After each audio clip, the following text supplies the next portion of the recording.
Hello, welcome to the midweek energy forecast. I had a lovely weekend and a couple days down in the Cape for a Reiki training, and I was debating whether or not to do an energy forecast, but I was like, you know what?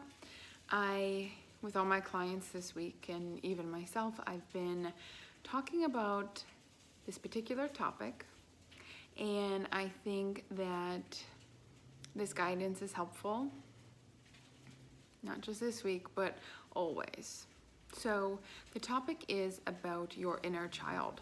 So you've heard the term before, people talk about like we're all just big kids in adult bodies.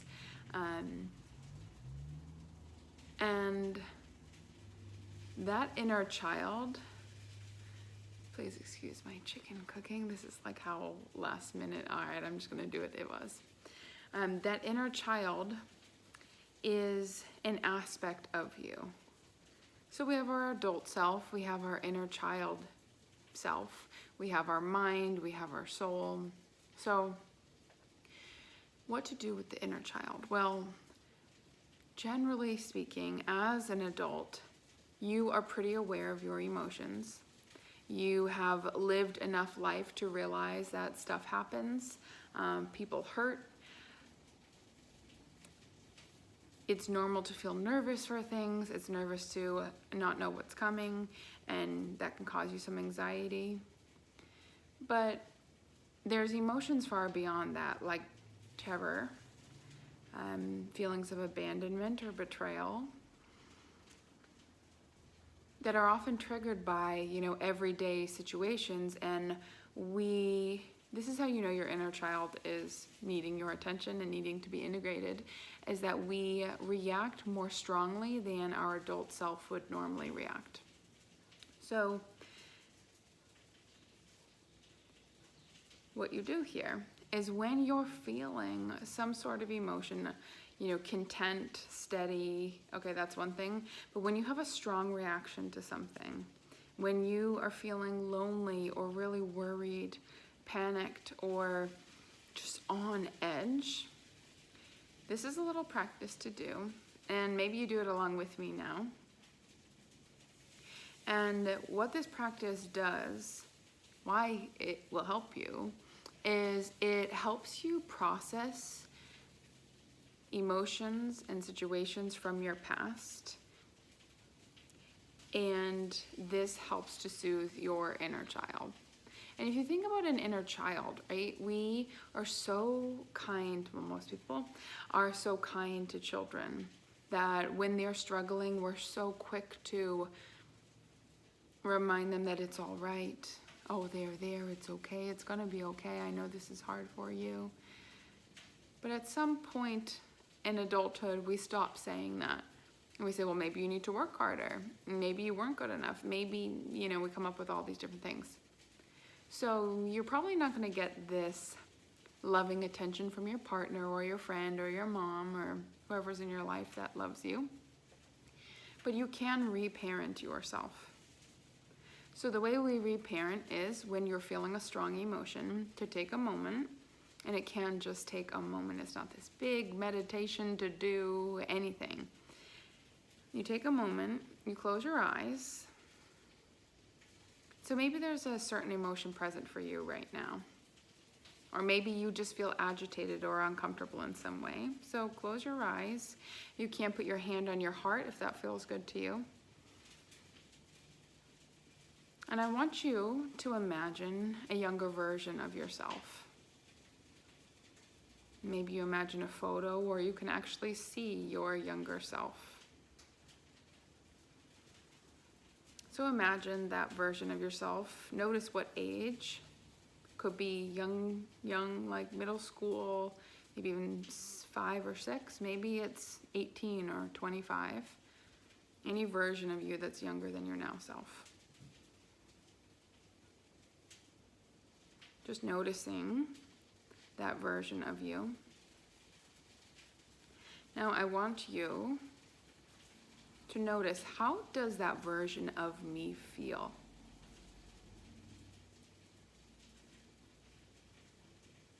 What's the first emotion that comes up? Now I want you and your now self in your adult body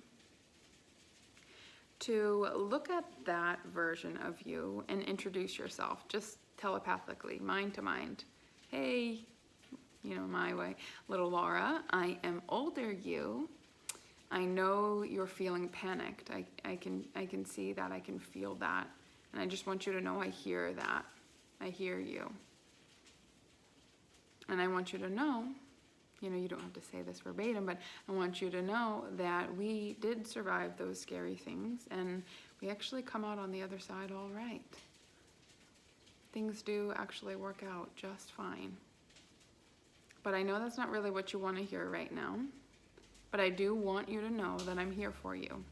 And I'm here to acknowledge how you're feeling. So tell me, anything else you want to tell me? How are you feeling? Maybe your inner child says overwhelmed, or afraid, or betrayed. Just notice and acknowledge with a simple, I hear that. Next, you want to ask that version of you, what do you need?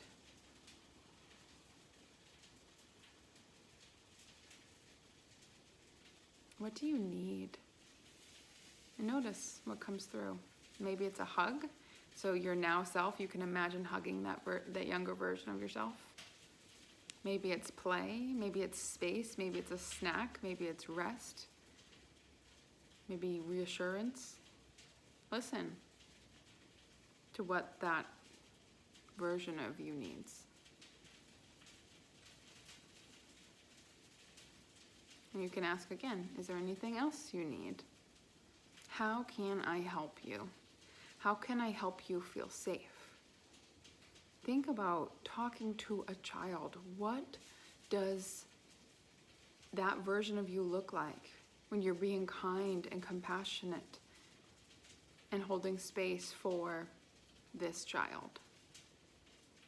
You're not reprimanding any version of yourself. You're simply being available.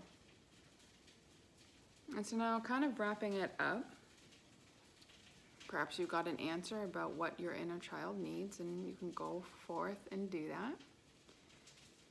And the next part of this, I want you to imagine that inner child getting really, really small. Maybe you imagine it coming into your hands really small and just putting it in your heart. Whatever that means to you. This is inner child integration.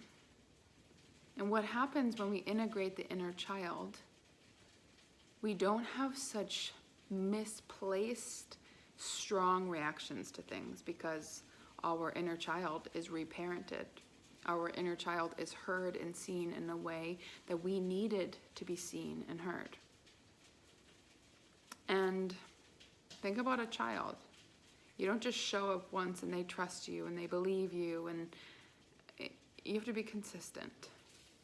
So anytime, you don't even have to feel a negative emotion. You don't have to feel like off in any way. You can still check in with this inner child. I would love to hear how this goes for you. I'm going to keep it short and sweet because what I got when I was doing that little exercise right now was space. Space to digest. So, and literally digest that soon. Thank you, as always, for tuning in. I hope this is helpful. And take good care of you and that inner child. And I will talk to you soon.